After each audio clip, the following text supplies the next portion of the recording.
my name is Elan and I'm canvassing in Georgia, and this is my story. So I started out at a business and I walked in and there was only one lady inside. So I started showing her my books, and right as I started showing her, the rain came crashing down. There was thunder, there was lightning, and both of us paused and looked outside and were shocked because just a few minutes ago it had been sunny and bright, like barely any clouds in the sky. And I was grateful for one, that God provided protection for me from the rain and the storm, but I was even more grateful as I started talking to the lady because I was waiting out the storm and it gave me more time to connect with her. So I was showing her my books and we ended up connecting and having a really good conversation. She shared with me about how she had gotten really involved with the youth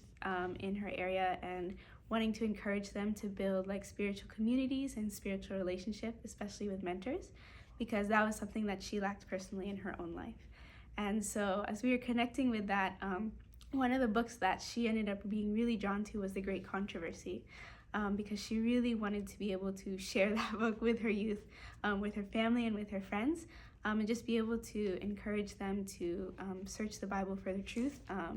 and even the values that The Great Controversy had, where it talked about how men have stood up for our rights and died for them. That was something she was really interested in as well.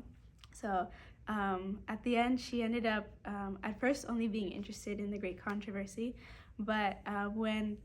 I showed her the book, The Desire of Ages, that was something that caught her interest because of the way that it went through the 4 Gospels in the Bible. And she said that she actually wanted to get that not for herself, but for her niece who lives in Texas.